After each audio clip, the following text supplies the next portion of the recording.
পারলেন না। দেখুন আপনার এত কিছু, এত দাপট, এত ক্ষমতা, এত কিছু আপনার কাছে আছে। দুনিয়াতে আপনি ছাড়া মনে করতেন একটা মিনিটও চলা অচল। যদি আমি আজকে দুনিয়ায় না থাকি তাহলে আমার স্ত্রী কি হবে, আমার সন্তানের কি হবে, আমার পরিবারের কি হবে, আমার অফিসটার কি হবে, আমার জায়গা জমির কি হবে। একবার একটু বিবেক দিয়ে চিন্তা করে দেখুন, যখন আপনি মৃত্যুবরণ করবেন, যখন আপনার নিঃশ্বাস বন্ধ হয়ে যাবে, তখন আপনার সমস্ত সব কিছু পর হয়ে গেছে। আপনার দেওয়ার নাম আব্দুর রহমান আব্দুল্লাহ, এটা আপনার নাম না, এটাও কিন্তু আপনার পর হয়ে যাবে।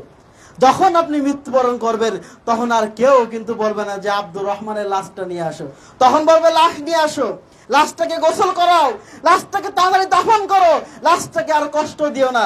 এইভাবে আমরা বলে থাকি না? কখন লাশের জানাজা হবে? কখনো কি বলা হয় যে অমুকের জানাজা কখন, আব্দুর রহমানের জানাজা কখন, আব্দুর রহমানের লাশটা নিয়ে আসো, তাকে গোসল করানো হবে? তখন বলা হবে না, তখন বলা হবে লাশটাকে নিয়ে আসো, তখন বলা হবে লাশটাকে দাফন করো। তখন আপনার নাম পরিবর্তন হয়ে যাবে লাশ, তখন আপনার দেওয়ার নামটাও আপনার নাই, আপনার পর হয়ে গেছে। আপনি যে দামি দামি পোশাক পরতেন, এই দামি দামি পোশাক আপনার শরীর থেকে খুলে নেওয়া হবে, আর পরানো হবে না।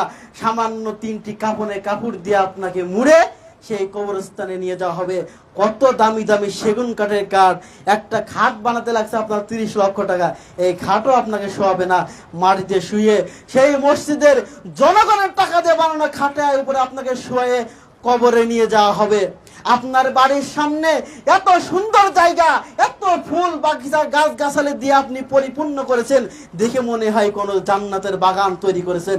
যখন বলা হবে আপনার বাবাকে এই বাগানে কবর দিয়ে, তখন বলবে না না না, এখানে কবর দেওয়া যাবে না, এত সুন্দর জায়গাটা আমি নষ্ট করতে দেব না, তার কবরস্থান ওই বাগানে নিয়ে যেতে হবে। এটা কি তাই নয়? অবশ্যই।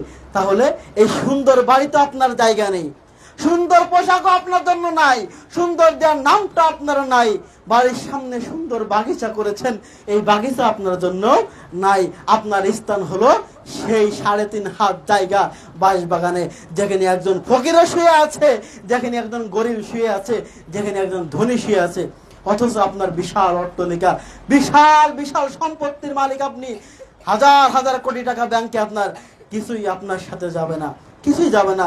রাসূল সাল্লাল্লাহু আলাইহি ওয়াসাল্লাম বলেছেন, একজন মৃত্যু ব্যক্তিকে অনুসরণ করে 3টি জিনিস দেয়। কয়টি জিনিস? 3টি জিনিস দেয়। 2টি জিনিস ফিরে আসে, আর 1টি জিনিস তার জন্য অবশিষ্ট থেকে যায়। রাসূল সাল্লাল্লাহু আলাইহি ওয়াসাল্লাম বললেন, 1 নম্বর যায় তার সম্পদ, 1 নম্বর তার সম্পদ, 2 নম্বর যায় তার পরিবার আত্মীয় স্বজন, 3 নম্বর যায় তার আছে আমল। আর 2টি জিনিস ফিরে আসে, তার সম্পদ ফিরে চলে আসে, তার আত্মীয় স্বজন ফিরে চলে আসে, আর একটি মাত্র জিনিস একমাত্র থেকে যায়, সেটা হচ্ছে আপনার আমল। আপনি দুনিয়ায় যা আমল করেছেন, হোক সেটা ভালো, হোক সেটা খারাপ, যাই আমল করুক না কেন,